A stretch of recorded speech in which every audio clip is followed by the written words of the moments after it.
Hello again, this is Stefan Senna. This is my channel, The Coherence Path. All roads lead to you. And this is another one of my videos discussing a painting that I've painted. And wherever you are right now, or whatever you're doing, I hope there's something helpful that will come out of this discussion. I just got off work and enjoying a nice green juice that I put through my juicer.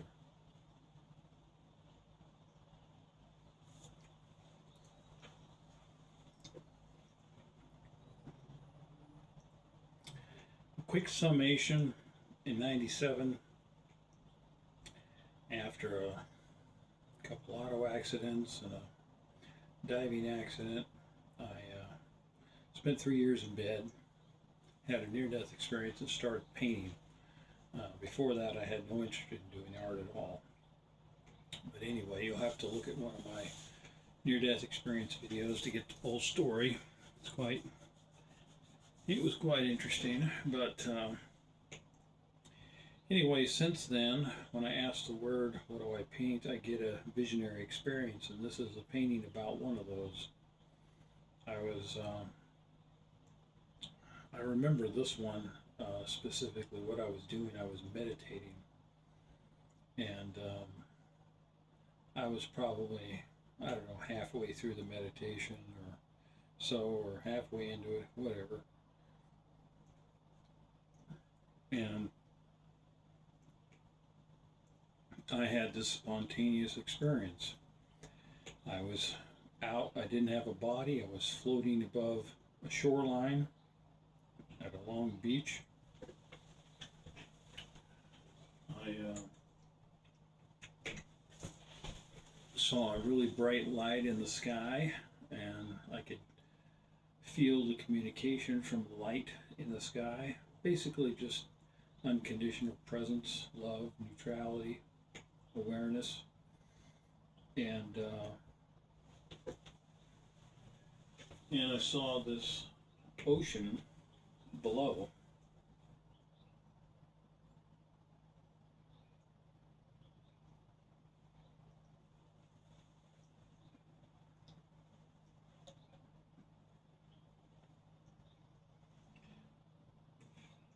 And as I resided there, the sky sort of had a tunneling look around the bright light. And I saw that in my out-of-body or near-death experience. And but I noticed within the ocean in front of me, just beneath the water's surface, maybe 3 or 4 feet below the surface of the water, were these enormous stones large enough you could build, maybe the pyramids with. That's how big they were. And I saw that they were floating, and it caught my attention. And I thought, well, that's interesting that there's this big, expansive ocean and these large stones floating underneath the surface. And I knew that didn't follow natural law, because those stones would have just sank to the bottom in an instant.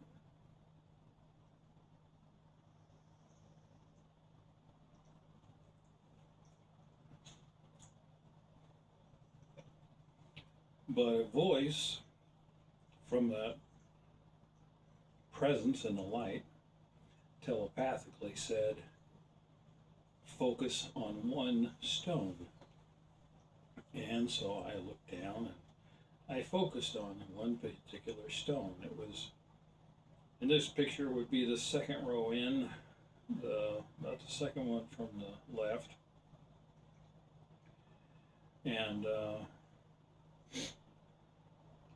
I focused on the stone, and the stone lit up from within itself, and it rose slightly above the others, but yet it was still under the water.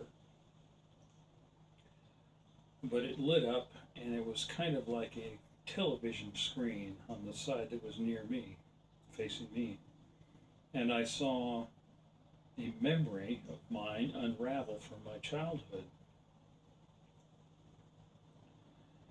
And I watched it like it was a movie or a videotape of something that was going on, that had happened in my childhood. It wasn't anything like traumatic, though those things happened. This particular one was just like an everyday sort of event, and I was interacting with some family members. And the voice spoke to me again. It said, "What meaning is, have I created about this event?" And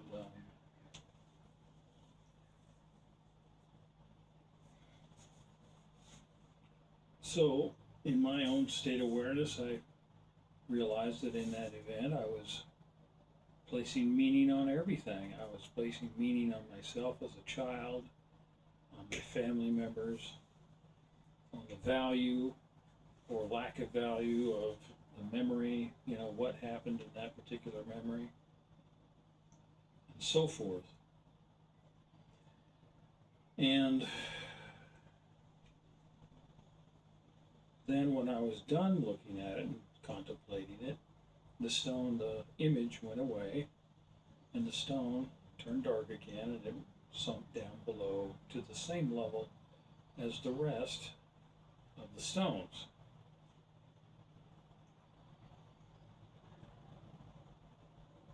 So then I understood I could just look at will. So I started looking at each stone, and with some of them, I saw events that happened in my childhood or past that were very meaningful, that were either unfortunate things that I experienced or things that I demonstrated through my actions that were not very comfortable, whether they were traumatic experiences or bad mistakes. And as I looked at each one of them, I started realizing the meaning of those events were something that was alive in me whenever I thought about it.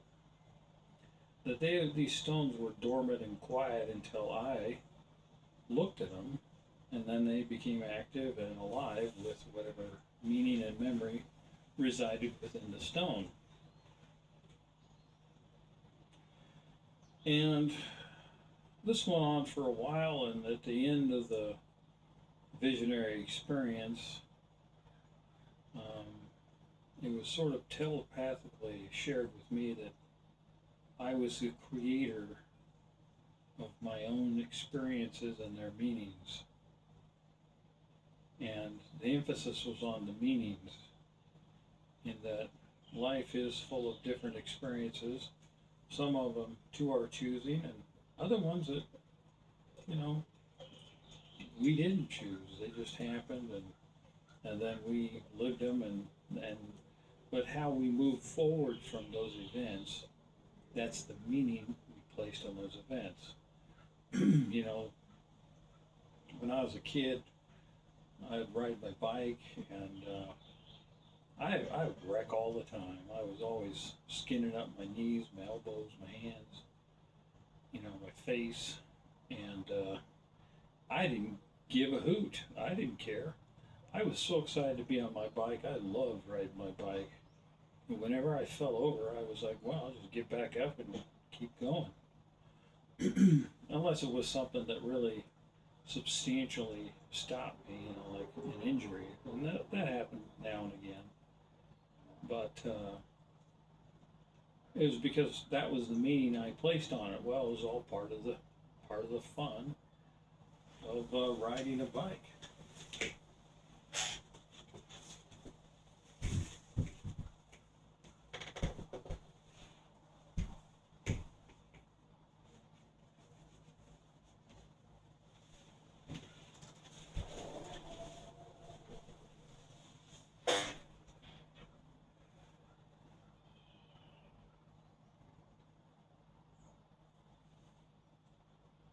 But some other person might take a wreck on a bike, and that might just ruin it for them. They may never get on a bike again. I had a similar experience with rollerblades. I bought a brand new set of rollerblades. I attempted to use them on multiple occasions, and every time I used them, I kept falling down. All I was doing was falling down. And this was when I was in my early 40s. And that it wasn't that fun. And I just decided that's enough for me. I'll just roller skate because that's, I know how to do that. I've done that since I was a kid, and that's fine. And so the meaning I placed on those experiences were, I don't want to use rollerblades. They're no fun. Not for me. My body doesn't do well on them. It's probably something to do with my imbalance issues that still are subtly there. But I mean, I can ride a skateboard, but rollerblades, my youngsters very good on the rollerblades. I gave the rollerblades to them. And you might go through the line in the grocery store, and one person might go through the grocery store and buy similar items and have the same cashier as you, and they might think that cashier is the most sweetest person on earth, but then when you go through, you don't really particularly care for them. You might think they're this or that. So we face a lot of different experiences, but the meanings that arise out of those experiences are dictated by our egos, and our consciousness that may be embedded with a lot of different beliefs and feelings about a million different things. But we're the ones who are the author of those meanings. We can decide, we can choose to create new meanings, to just let go of those old meanings.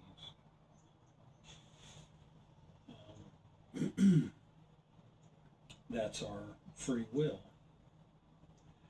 And if we can reflect on this, we'll see that when we look at those around us, family, friends, co-workers, that they're placing meanings on things too.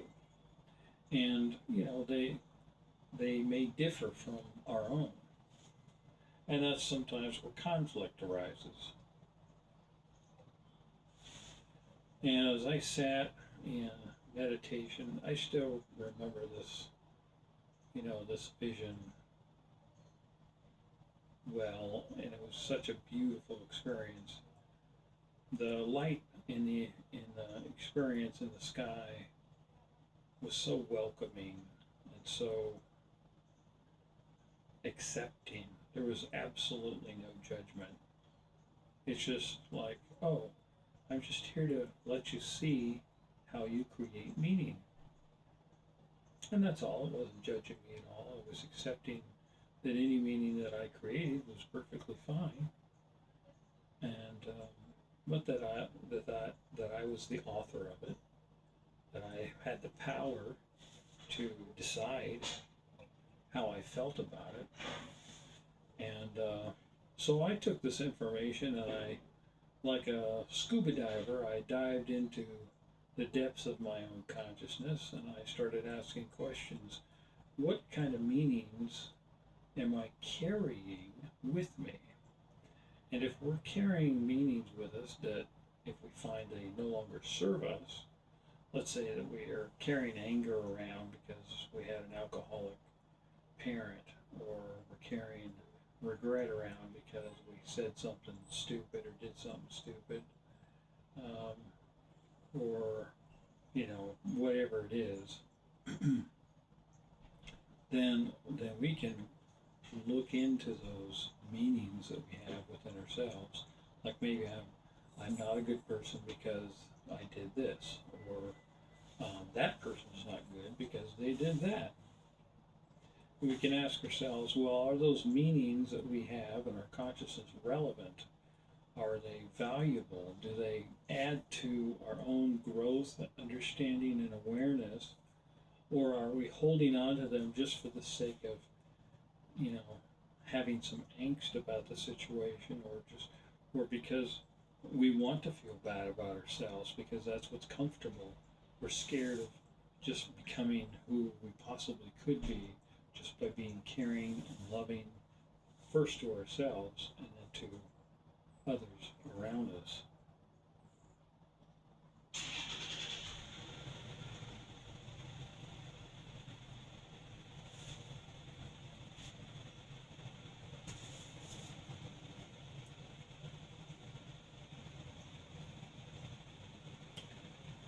Excuse me for a little bit of the background noise. Car outside started, but I left the windows open because pretty birds were singing when I first started the video. And, well, maybe they'll return. There's a lot of cute little birds out there. You know, that's a good example. You can look at a little bird, and me personally, I just love birds, and I see a bird, I just fall in love with them. I just, you know, they're so cute, and they bounce around, and they nibble at things, and they fly around, they flip their wings, and they run real fast, and they hop, and they jump, and they make little cheeps. They're just busy little creatures doing their own thing, sweetest things. And so that's a meaning that I have placed on my experience with birds. Now, maybe if I was that lady actress in that Hitchcock movie about the birds, that, you know, she gets attacked by the birds, I'd feel differently about birds, but I don't. So, anyway, if you ever want to just sit and look at one of my paintings and imagine that you're in that space and just see if your mind comes up with any feelings looking at it. I had one of my paintings, I decided to have an event called the White Stag Ceremony, and so I put up one of my paintings and I explained to the people at the event that, you know, that in meditation we might have, you know, images come to us, and sometimes the meaning that they present or the meaning that our mind presents within the image can be instrumental in giving us some good information. And I don't know, there must have been 10 or 12 people there, and every single person there had a different experience with that painting. And I'll talk about those when I talk about the painting, the White Stag. But anyway, all I'm saying is that, you know, this image is not magical. It's our own consciousness that makes meaning out of anything. You know, maybe the universe uses this same image to dozens of people, and they look at this and they think, oh, you know, that those aren't large rocks. That's luggage, and it's a sign I'm supposed to open up a travel agency. I don't know. It's possible, but within my own experience, of course, consciousness spoke to me and pointed out the question of how is meaning created and formed, and so it gave me the opportunity to look at the meanings within myself, which I still do. I constantly, every day, I observe my thoughts and I ask myself about the meaning I'm placing on those thoughts and what those might be rooted in, whether it's an experience, memory, culture, somebody said, some sort of idea in my own mind, and then I let it be what it is, then I let it go. So anyway, I hope you've enjoyed my explanation of how this painting came into be. If you feel like enjoying it yourself, then that's great. And if you don't, that's fine too. Thanks for visiting my channel. Subscribe if you want. And maybe I'll see you on the next video. Appreciate you stopping by. Thank you.